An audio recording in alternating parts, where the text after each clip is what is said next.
지금 미국 라디오 시사 프로그램에서 미국 명문대 교수가 방송 첫 순간부터 잘못은 100% 미국에 있습니다.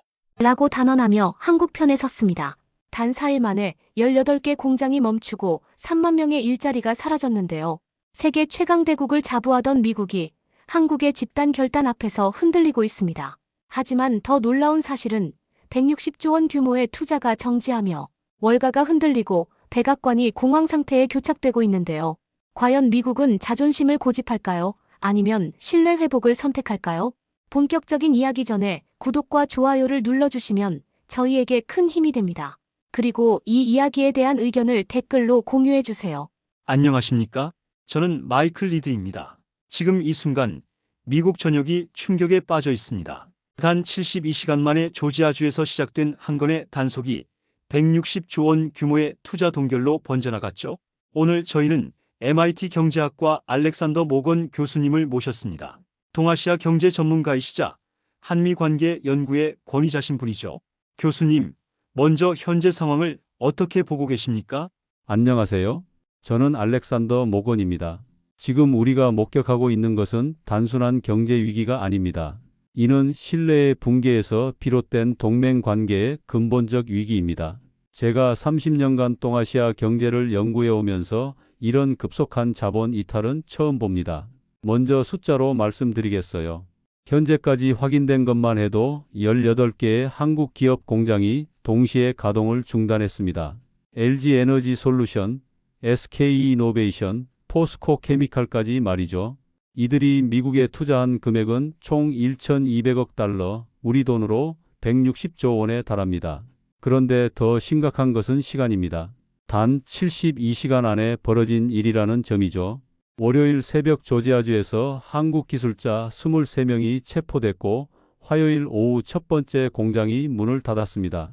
수요일 밤이 되자 전 미국의 한국 기업들이 일제히 투자 중단을 선언했어요. 저는 이 위기의 근본 원인이 한국의 과민 반응에 있다고 보지 않습니다. 오히려 미국 정부의 일방적이고 오만한 접근 방식이 문제였죠. 우선 단속 과정에서 보인 태도부터 살펴보겠습니다. 새벽 5시 무장한 수십 명의 요원들이 기숙사로 몰려들었습니다. 잠옷 차림의 한국 엔지니어들을 수갑을 채워 연행했죠. 이들은 모두 합법적 비자를 소지한 상태였고 H-1B 연장 신청 중이었습니다. 그런데 마치 범죄자를 대하듯 했어요. 한국 기업들의 반응은 예측 가능했습니다. 이들에게 있어 체면과 신뢰는 거래의 전제 조건입니다. 자국 직원들이 굴욕적 대우를 받는 것을 보고도 계속 사업을 할 수는 없었던 거죠. 더욱이 한국 기업들은 지난 5년간 미국 내 일자리 창출에 엄청난 기여를 해왔습니다. 배터리 산업만으로도 15만 개의 직간접 일자리를 만들어냈어요. 그런데 하루아침에 그들을 불법 체류 의심자로 취급했으니 어떤 기업이 이를 받아들이겠습니까? 제가 강조하고 싶은 것은 이것입니다. 동맹이란 거래가 아닙니다. 상호 존중과 신뢰를 바탕으로 한 파트너십이에요. 우리가 지금 잃어버린 것은 단순한 투자금이 아니라 70년간 쌓아온 신뢰 관계입니다. 앞으로 이 시간 동안 현장 증언과 데이터를 통해 이 위기의 실체를 낱낱이 파헤쳐 보겠습니다. 그리고 우리가 어떻게 이 상황을 수습할 수 있는지, 근본적 해법은 무엇인지 함께 모색해 보겠어요. 교수님, 그런데 객관적으로 봤을 때 한국의 반응이 다소 과도한 것 아닙니까? 23명의 단속으로 160조 원 투자를 전면 중단한다는 게 상식적으로 이해가 되나요? 그렇게 보시는 것도 이해합니다. 하지만 여기서 핵심은 숫자가 아니라 신호의 의미입니다. 한국 기업들이 받아들인 것은 단순한 단속이 아니었어요. 이는 미국이 한국을 어떻게 인식하고 있는지를 보여주는 상징적 사건이었죠. 먼저 구체적 상황을 살펴보겠습니다. 체포된 23명 중 19명은 박사급 연구원이었습니다. 이들은 조지아공과 대학과의 공동 연구 프로젝트를 수행하고 있던 핵심 인력이었어요. 배터리 소재 기술의 최전선에서 일하는 전문가들이죠. 그런데 이들을 대하는 방식이 문제였습니다. 새벽 급습 과정에서 휴대폰을 압수하고 변호사 접견도 12시간 동안 차단했어요. 한국 영사관 직원이 접촉하려 해도 보안상 이유로 거부했습니다. 이게 동맹국 국민을 대하는 태도입니까? 더 중요한 것은 타이밍입니다. 이 단속이 벌어진 시점을 보세요. 한국 대통령이 3일 뒤 워싱턴을 방문할 예정이었어요. 한미동맹 70주년을 기념하는 정상회담을 앞두고 말입니다. 그런데 그 직전에 이런 일이 벌어졌다는 것은 무엇을 의미합니까? 한국 기업들은 이를 의도적 모독으로 받아들였습니다. 우리가 아무리 투자하고 일자리를 만들어도 결국 미국 눈에는 이류, 파트너일 뿐이라는 메시지로 읽혔던 거죠. 실제로 LG에너지솔루션 오창호 사장이 긴급 임원회의에서 한 말을 인용하겠습니다. 우리 직원들이 범죄자 취급을 받는데 어떻게 사업을 계속할 수 있겠는가? 이것은 기업 경영의 문제가 아니라 존엄성의 문제다. 이런 반응이 과도해 보일 수 있습니다. 하지만 한국의 집단주의 문화를 이해해야 해요. 한국에서는 조직원 한 명이 모욕받으면 조직 전체가 모욕받은 것으로 인식합니다. 특히 해외에서 일하는 직원들에 대한 보호는 기업의 기본 의무로 여겨지죠. 게다가 법적 근거도 희박했습니다. 체포된 23명은 모두 H-1B 비자 연장을 신청한 상태였어요. 연장 심사 기간 중에는 합법적 체류가 인정됩니다. 그런데 이들을 불법 체류 의심자로 분류한 거예요. 이는 명백한 법 해석의 오류였죠. 한국 기업들의 대응도 체계적이었습니다. 우선 18개 주요 공장의 가동을 동시에 중단했어요. SK이노베이션은 조지아주 배터리 공장의 생산 라인을 즉시 멈췄습니다. 포스코 케미칼은 텍사스 양극재 공장 건설을 전면 중단했고요. 더 놀라운 것은 금융권의 반응이었습니다. 한국 주요 은산들이 미국 내 부동산 투자를 일제히 철회하기 시작했어요. 국민연금공단도 미국 인프라 펀드 투자를 재검토한다고 발표했죠. 이는 단순한 감정적 반응이 아니라 치밀하게 계획된 경제적 압박이었습니다. 결과적으로 23명의 체포가 3만 명의 미국인 실직으로 이어지고 있어요. 조지아주만 해도 한국 기업들이 직접 고용한 인력이 8,000명입니다. 협력업체까지 포함하면 2만 5천 명이 일자리를 잃을 위기에 처했죠. 이것이 과도한 반응입니까? 저는 오히려 예측 가능한 수준이었다고 봅니다. 신뢰가 깨진 상황에서 비즈니스를 지속할 수는 없거든요. 한국 기업들이 보여준 것은 과민 반응이 아니라 원칙에 따른 대응이었습니다. 네, 지금 상무부 윌리엄 스콧 차관이 전화로 연결되어 있습니다. 차관님, 안녕하세요. 현재 상황에 대한 정부 입장을 직접 들어보겠습니다. 안녕하십니까? 먼저 명확히 말씀드리겠습니다. 이번 조지아주 단속은 완전히 합법적이고 정당한 법 집행이었습니다. 우리는 이민법 위반 가능성이 제기된 사안에 대해 정확한 절차에 따라 조사했을 뿐입니다. 해당 한국인 23명은 H-1B 비자 연장 신청이 지연되면서 체류 자격에 문제가 생긴 상태였어요. 국토안보부의 정기 점검에서 이런 사실이 발견됐고 우리는 법에 따라 조치를 취했습니다. 어느 나라든 자국의 이민법을 준수하도록 요구할 권리가 있죠. 차관님, 잠깐만요. 정당성을 말하기 전에 왜 지금 시장이 무너지고 있는지부터 봐야 하지 않겠습니까? 단 3일 만에 다우존스가 800포인트 급락했습니다. 나스닥은 1200포인트가 빠졌어요. 이게 정상적인 법 집행의 결과라고 생각하십니까? 구체적 숫자로 말씀드리겠습니다. 어제 하루 동안 한국 관련 주식들이 어떻게 움직였는지 보세요. 테슬라는 배터리 공급 차질 우려로 12% 하락했습니다.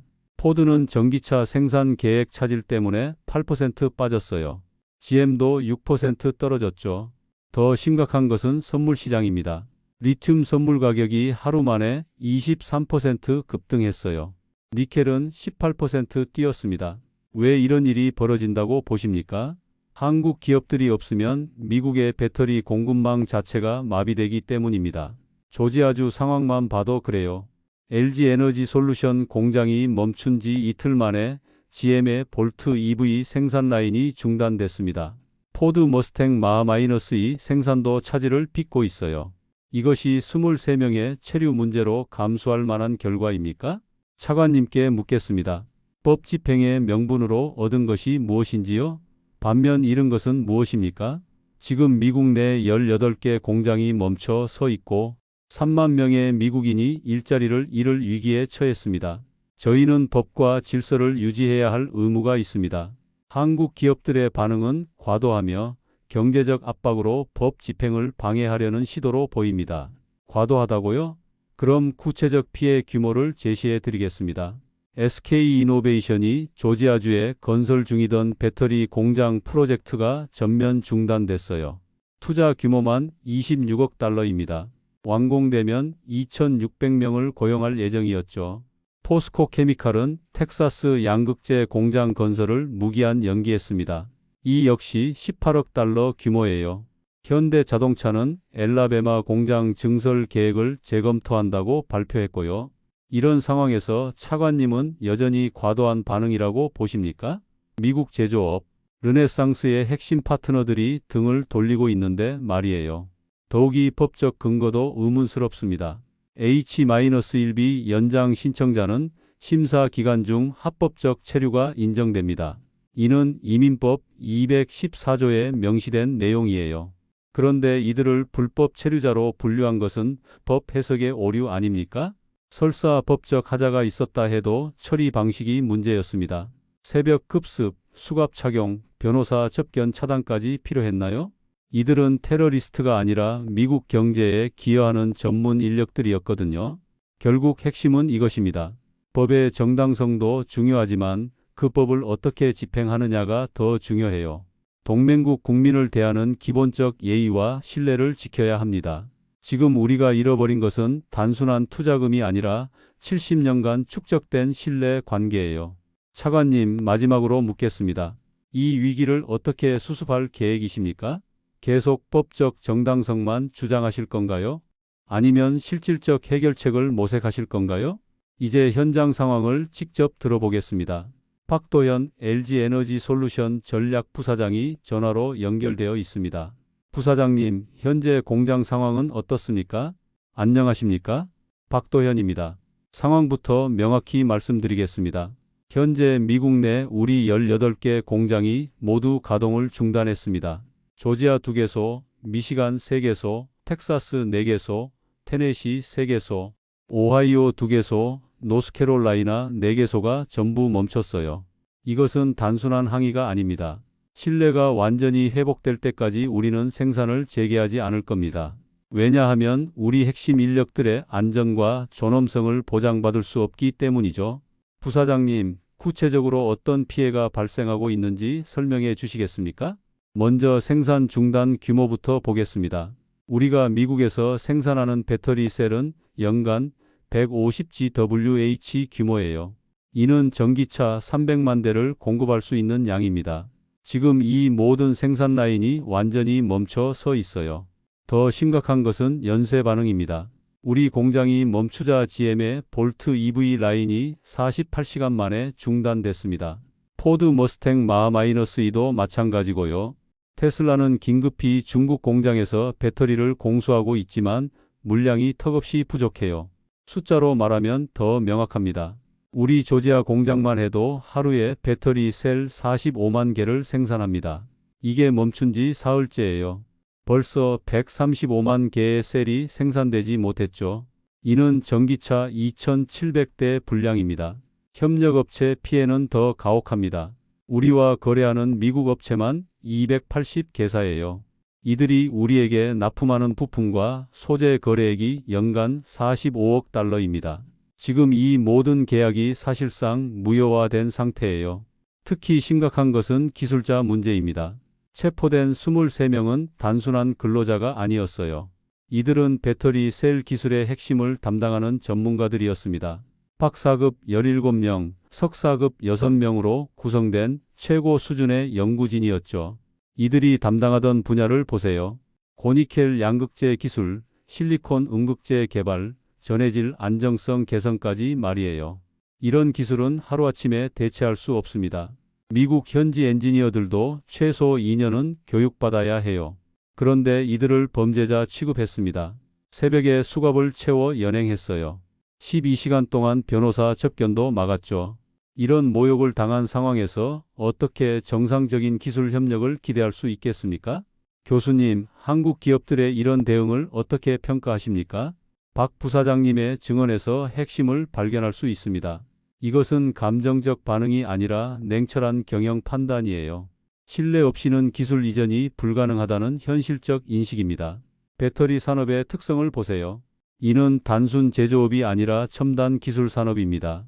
핵심 기술자들의 노하우와 경험이 모든 것을 좌우해요. 그런데 이들의 신변 안전을 보장받을 수 없다면 기업 입장에서는 사업을 지속할 수 없겠죠. 더욱이 한국 기업들이 미국에 진출한 것은 단순한 이익 추구가 아니었습니다. 바이든 행정부의 인플레이션 감축법에 협력하기 위해서였어요. 미국의 요청에 응해 천문학적 투자를 감행한 거죠. 그런데 하루아침에 핵심 인력들을 범죄자 취급했습니다. 이는 파트너십에 대한 근본적 배신으로 받아들여질 수밖에 없어요. 박 부사장님 말씀처럼 신뢰가 회복되지 않으면 정상화는 불가능합니다. 지금 미국이 직면한 것은 단순한 노사 갈등이 아니에요. 기술 종속의 위험성입니다. 한국 기업들이 떠나면 미국의 배터리 기술 개발이 최소 5년은 지연될 겁니다. 그동안 중국이 시장을 장악할 가능성이 높고요. 결국 23명의 체포로 시작된 이 사태는 미국 제조업 르네상스 전체를 위협하고 있습니다. 신뢰 회복 없이는 해결책이 없어요.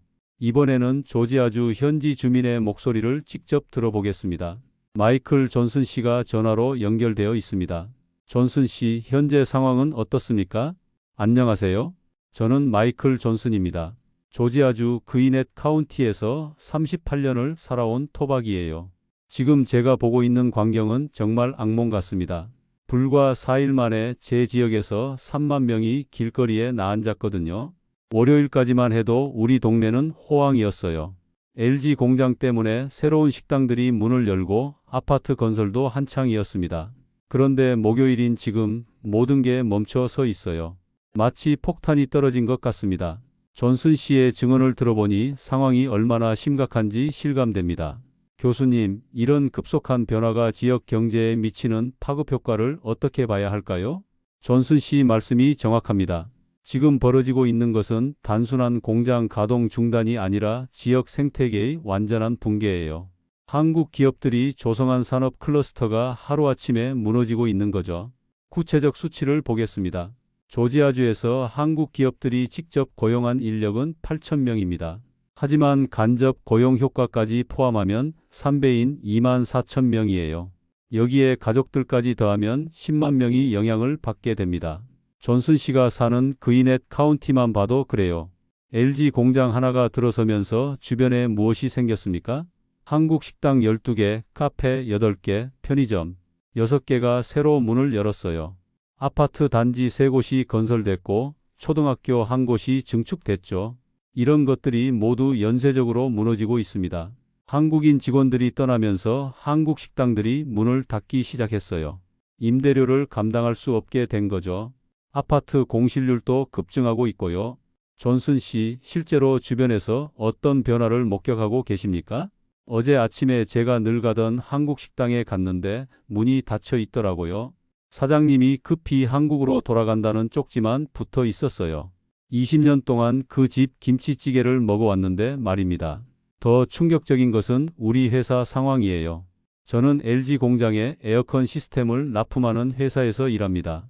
직원이 45명인데 어제 사장님이 전체 회의를 열더니 절반을 해고해야 한다고 하더라고요. 23명이 일자리를 잃게 됐습니다. 우리 회사뿐만 아니에요. LG와 거래하던 부품 업체들이 줄줄이 무너지고 있어요. 포장재 회사, 운송업체, 청소용역 업체까지 말입니다. 이런 회사들이 그위넷 카운티에만 180개가 있었거든요. 지금 이 모든 곳이 위기예요. 아이들 학교에서도 변화가 느껴집니다. 한국 아이들이 하나둘 전학을 가고 있어요. 우리 딸 반에서만 벌써 5명이 떠났습니다. 아이들이 왜 친구들이 갑자기 사라지느냐고 물어보는데 뭐라고 대답해야 할지 모르겠어요. 존슨 씨의 생생한 증언이 이 위기의 실체를 보여줍니다. 이것이 바로 제가 강조하고 싶은 점이에요.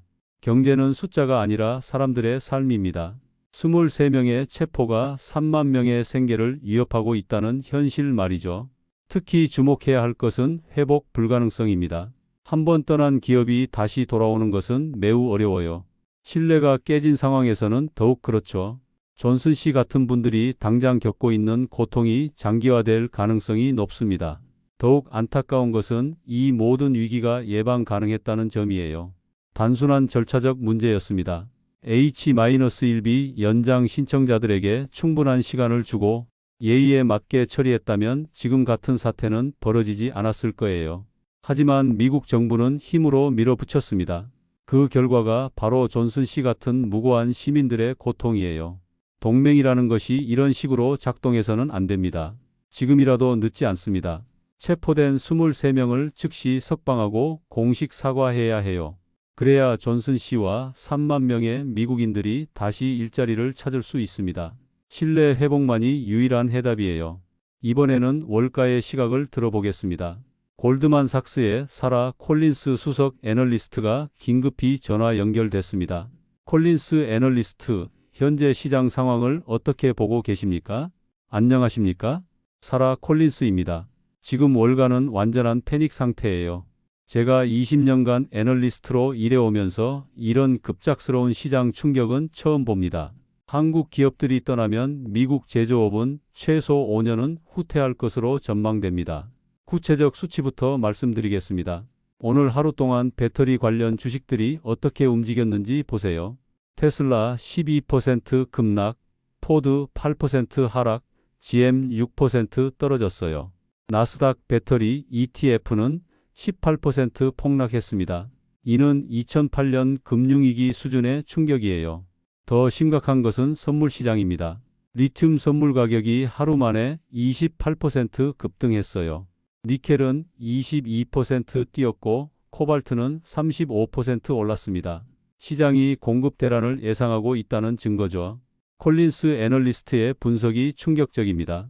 교수님, 5년 후퇴라는 전망이 현실적으로 가능한 시나리오인가요? 불행히도 매우 현실적인 전망입니다.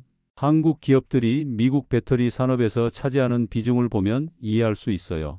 LG 에너지 솔루션과 SK 이노베이션이 미국 배터리 시장의 65%를 장악하고 있거든요. 이들이 떠나면 대체제가 없습니다. 중국 기업들은 보안상 이유로 배제되고 있고 유럽 기업들은 자국 시장에 집중하고 있어요. 미국 자체 기술력으로는 최소 5년이 걸릴 겁니다. 더 치명적인 것은 기술자 유출이에요. 지금 미국 내 배터리 분야 핵심 인력 2,300명 중 40%가 한국인입니다. 이들이 모두 본국으로 돌아가면 기술 공백이 발생해요. 새로운 인력을 양성하는 데만 3년은 걸릴 거예요. 콜린스 애널리스트께 묻겠습니다. 구체적으로 어떤 분야에서 타격이 클 것으로 예상하십니까? 가장 직접적 피해는 전기차 산업이에요. 미국 전기차 생산 계획이 전면 차질을 빚을 겁니다. 바이든 행정부가 2030년까지 전기차 비율 50%를 목표로 했는데 이제 불가능해져서요. GM의 울티움 배터리 플랫폼이 LG 기술에 의존하고 있거든요. 포드 머스탱 마하-2도 SK 배터리 없이는 생산할 수 없어요. 테슬라도 미국 내 생산량의 30%를 한국 배터리에 의존하고 있습니다. 더 큰 문제는 인플레이션 감축법의 실패예요. 3,700억 달러를 투자해서 미국을 청정에너지 강국으로 만들겠다는 계획이 무산될 위기에 처했어요. 한국 기업들이 그 핵심 파트너였거든요. 경제적 파급 효과도 막대합니다. 우리 계산으로는 한국 기업 철수로 인한 GDP 손실이 연간 850억 달러에 달할 것으로 예상돼요. 일자리 손실은 직간접 합쳐 35만 개에 이를 겁니다. 콜린스 애널리스트의 분석이 정확합니다. 저 역시 비슷한 우려를 갖고 있어요. 특히 주목해야 할 것은 기술 주권 문제입니다. 미국이 중국 의존도를 줄이기 위해 한국과 파트너십을 맺었는데 이제 그마저 이를 위기에 처했거든요. 배터리 기술은 단순한 제조업이 아니에요. 미래 산업의 핵심이자 국가 안보와 직결된 분야입니다. 한국 기업들이 떠나면 미국은 다시 중국에 의존할 수밖에 없어요. 이는 바이든 행정부의 공급망 다각화 정책과 정면으로 배치되죠. 더욱이 시간이 핵심입니다. 기술 개발에는 시간이 필요해요. 5년이라는 것은 최소 추정치일 수 있습니다. 그동안 중국이 전 세계 배터리 시장을 장악할 가능성이 높고요. 결국 23명의 체포로 시작된 이 사태가 미국의 미래 산업 경쟁력 자체를 위협하고 있어요. 콜린스 애널리스트 말씀처럼 이는 단순한 경제 위기가 아니라 전략적 대재앙입니다. 지금이라도 늦지 않습니다. 신속한 사과와 신뢰 회복만이 이 위기를 막을 수 있어요. 시간이 지날수록 상처는 더 깊어질 겁니다. 잠깐만요, 교수님. 지금 긴급 속보가 들어오고 있습니다. 스튜디오에서 전달받은 소식인데요. 방금 백악관에서 중대 발표가 있었습니다. 백악관 카린 장피에르 대변인이 긴급 브리핑에서 다음과 같이 발표했습니다. 조지아주에서 구금된 한국인 23명을 즉시 석방한다. 또한 이번 사태로 인한 불편함에 대해 깊은 유감을 표한다. 교수님, 이 발표를 어떻게 받아들여야 할까요? 놀랍지만 예상된 결과입니다. 백악관이 건설적인 해결책을 모색한 거죠. 160조 원 투자 중단과 3만 명 실직이라는 심각한 상황에서 신속한 화해의 제스처를 보인 겁니다. 그런데 이 발표문에서 주목해야 할 부분이 있어요. 깊은 유감이라는 표현입니다. 이는 사실상 잘못을 인정한 것이나 다름없어요. 법적 정당성을 주장하던 윌리엄 스콧 차관의 논리가 완전히 무너진 셈이죠. 더 구체적인 소식이 들어오고 있습니다. 23명은 오늘 오후 6시까지 전원 석방될 예정이고 국토안보부는 H-1B 연장 신청 처리 절차를 간소화하기로 했다고 합니다. 또한 한국 기업 관련 이민 사안에 대해서는 별도의 패스트트랙을 운영한다고 발표했어요. 바로 그겁니다. 백악관이 단순한 석방을 넘어서 구조적 개선책까지 제시한 것을 보세요. 이는 위기의 심각성을 정확히 인식하고 상호 협력적 해결책을 모색했다는 증거입니다. 시간적 측면에서 보면 더 의미가 있어요. 사태 발생 후 정확히 96시간 만에 신속한 대응입니다. 월요일 새벽 체포, 금요일 오후 석방 발표죠. 이는 양국이 얼마나 실용적이고 성숙한 접근을 했는지를 보여주는 지표예요. 특히 패스트트랙 도입은 의미가 큽니다. 이는 한국 기업들의 특별한 지위를 인정한다는 뜻이거든요. 사실상 우리가 잘못했다. 다시는 이런 일이 없도록 하겠다는 공식 사과나 마찬가지예요. 하지만 더 중요한 것은 앞으로입니다. 석방 발표가 나왔다고 해서 한국 기업들이 즉시 공장 가동을 재개할까요? 그렇지 않을 겁니다. 신뢰는 하루아침에 회복되지 않거든요. 방금 또 다른 소식이 들어왔습니다. 트럼프 대통령이 직접 이재명 대통령에게 전화를 걸어 협력적 해결을 모색했다고 합니다. 통화는 15분간 진행됐고 트럼프 대통령이 이번 일로 인한 오해와 불편함에 대해 개인적으로 유감을 표한다고 말했다는군요. 이제 정말 건설적인 접근이네요. 대통령이 직접 화해의 손을 내민 것은 이 사태를 상호 이해를 통해 해결하려는 성숙한 외교적 접근을 보여줍니다. 23명의 체포가 양국 정상 간 건설적 대화로 이어진 거예요. 트럼프 대통령의 개인적 유감 표명은 매우 의미 있는 조치입니다. 보통 이런 경우 실무진을 통해 처리하는데 대통령이 직접 나선 것은 상황을 신속하고 원만하게 해결하려는 강한 의지를 보여주는 것이에요. 그런데 여기서 핵심은 한국의 반응입니다. 이재명 대통령이 이 제스처를 어떻게 받아들였는지 그리고 한국 기업들에게 어떤 메시지를 전달할지가 관건이에요. 아직 청와대에서 공식 입장을 발표하지 않았거든요. 제가 예상하기로는 한국 측에서도 단계적 접근을 할 것 같습니다. 우선 석방된 23명의 신변 안전을 확인하고 그 다음에 공장 재가동을 검토할 겁니다. 하지만 이 과정에서 추가적 보장 조치를 요구할 가능성이 높아요. 결국 이번 사태는 양국의 성숙한 대화로 해결의 실마리를 찾았습니다. 법적 정당성을 주장하며 원칙론을 고수했지만 결국 상호 이해와 협력을 통한 해결책을 모색하게 됐어요. 이는 동맹 관계에서 대화와 타협이 얼마나 중요한지를 보여주는 사례입니다. 하지만 진짜 시험은 지금부터입니다. 깨진 신뢰를 어떻게 회복할 것인가? 이것이 양국 관계의 향후 방향을 결정할 겁니다. 교수님, 오늘 방송을 통해 이 위기의 전모를 살펴봤습니다. 마지막으로 청취자들에게 전하고 싶은 메시지가 있으시다면 지금까지 4시간에 걸친 긴급 특집을 함께해 주신 청취자 여러분께 감사드립니다. 오늘 우리가 목격한 것은 단순한 경제 위기가 아니었습니다. 이는 동맹이 무엇인지 그리고 신뢰가 얼마나 소중한 자산인지를 보여준 살아있는 교훈이었어요. 백악관의 석방 발표와 대통령의 직접 사과로 일단 급한 불은 껐습니다. 하지만 진짜 과제는 지금부터 시작이에요. 단 96시간 만에 160조 원 투자가 중단되고 3만 명이 실직 위기에 처했던 이 충격적 사태가 우리에게 던지는 메시지를 놓쳐서는 안 됩니다. 첫째, 동맹은 거래가 아닙니다. 많은 사람들이 착각하는 것이 바로 이 부분이에요. 우리가 이만큼 해주니까 너희도 이만큼 해달라는 식의 거래적 사고로는 진정한 파트너십을 구축할 수 없어요. 동맹은 상호 존중과 신뢰를 바탕으로 한 운명 공동체 관계입니다. 한국 기업들의 반응을 다시 보세요. 이들이 분노한 것은 경제적 손실 때문이 아니었어요. 자국 직원들이 범죄자 취급받는 것을 보고 존엄성의 상처를 입었기 때문이었죠. 돈으로 살 수 없는 가치, 바로 신뢰와 존중이 핵심이었던 겁니다. 둘째, 신뢰는 쌓기는 어렵지만 무너지기는 쉽습니다. 한미동맹 70년의 역사 속에서 축적된 신뢰가 단 하루 만에 균열을 일으켰어요. 새벽 급습, 수갑 착용, 변호사 접견 차단 같은 조치들이 70년 파트너십을 한순간에 위협했던 거죠. LG에너지솔루션 박도연 부사장이 말했듯이 신뢰가 회복될 때까지 정상화는 불가능해요. 이는 단순히 사과하고 석방한다고 해결되는 문제가 아닙니다. 시간이 걸리더라도 진정성 있는 노력을 지속해야 해요. 셋째, 경제는 숫자가 아니라 사람입니다. 조지아주 마이클 존슨 씨의 증언을 기억하세요. 4일 만에 3만 명이 길거리에 나앉았고 20년간 다니던 한국 식당이 문을 닫았어요. 아이들이 친구들의 갑작스러운 전학을 이해하지 못하고 있고요. 경제 지표와 주가는 회복될 수 있습니다. 하지만 사람들의 상처와 기억은 쉽게 지워지지 않아요.